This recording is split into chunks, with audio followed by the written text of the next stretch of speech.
Hi, I'm your host, Charlene Shirk, and welcome to Digital Champions, where we speak to some of the most innovative thinkers in the digital space. And joining us today from Dallas, Texas, is Lane Rizzardini with Marion Relationship Marketing. Lane, thanks so much for joining us today on Digital Champions. Thanks for having me, Charlene. I love the name Marion Relationship Marketing. So talk to me a little bit about what you do and why you put that name in your title to emphasize that component of marketing. Yeah, so what we do is we help local service-based companies build thriving businesses, primarily through kind of holistic digital marketing strategies and consulting. The name comes from Marion is my grandmother. She started a preschool and daycare in Chicago at kind of the prime age of like 55. And that business put me through college. It fed me. It put a roof over my head. Parents took it over. They're actually selling it this week. And so that is always, so I always base our principles and our values around kind of like what would my grandmother want. And then relationship being really about like, we're obviously relationships are core to our name, and they're core to kind of how our engagements go. We are not a transactional company. We are not here to just run your Google ads or just build content for you. We're really here to dive in and be kind of the marketing wing of your business. Really get involved and really help you, beyond just kind of the standard digital marketing practices, and really kind of be your marketing advisors as kind of these businesses navigate the kind of ever complex world of marketing and advertising and even business ownership generally. And I noticed Lane, I noticed on your website, there's a lot of focus on transparency and, hey, we build all your stuff and you own the keys. You're not going to be left with platforms that you don't have access to, and you always have access to what your analytics are. So it made me kind of curious, are a lot of the clients who are coming to you, or have you seen over the years, are coming to you and they've had their stuff held hostage, their sites, their data, their platforms, and so you make it very clear up front that that is not how your organization operates? Yes, the term we hear used most often is my last company burned me. They use the word burned often for some reason.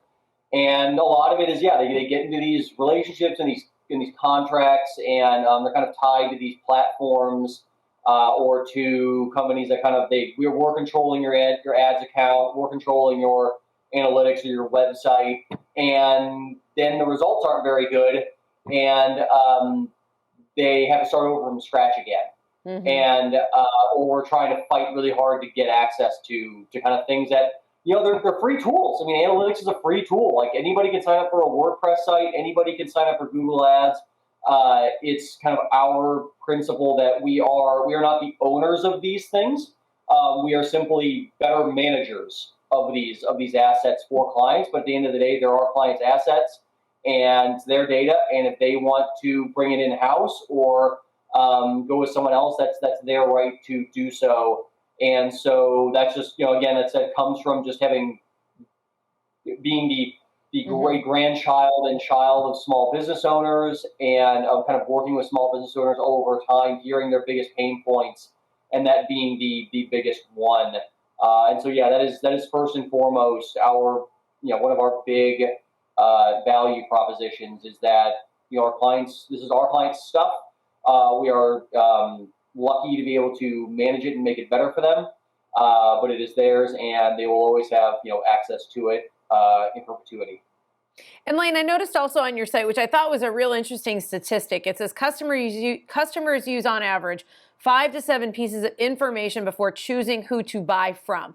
So with the time we have left, can we focus on what do you tell your clients? Look, if they're going to look at 5 to 7 pieces of information before deciding to do business with you, what are the 5 to 7 pieces of information that are most important that someone should be putting out for customers to make that decision? Great question, and this is the stat that I'm probably most passionate about. We've really built a lot of our core offerings around. That's why we don't just offer Google Ads, because we don't think that's a complete solution that really helps our clients. the landscape is really, really diversified. People don't just buy things in silos. First and foremost, like everyone is using search.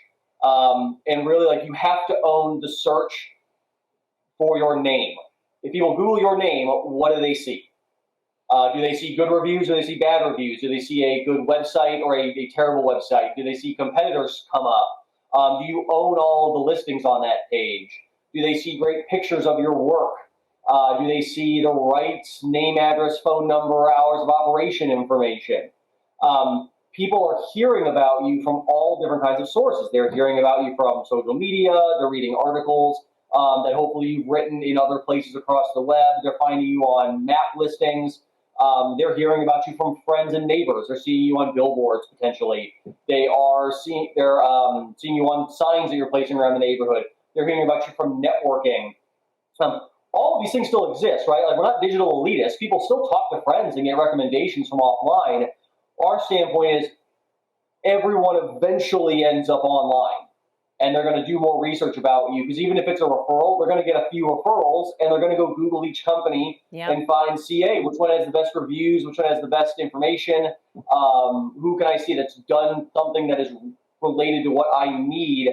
And so businesses really need to own everything that you see when someone Googles your name and make sure that it's up to date and really showcases your work well and is selling you really well.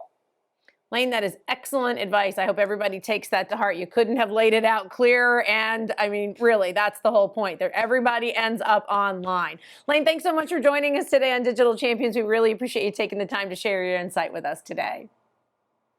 Excellent. Yeah, thank you for having me. Oh, it's our pleasure. And if you'd like to learn more about what Lane's doing at Marion Relationship Marketing, you can check it out by starting at dailyedbrief.com. I'm your host, Charlene Shirk. That's going to do it for this episode of Digital Champions, and we look forward to learning something new with you next time.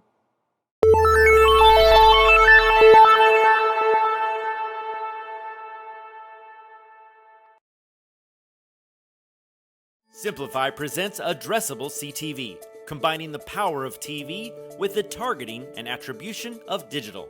Simplify's Addressable CTV delivers massive reach with the ability to scale without sacrificing precision.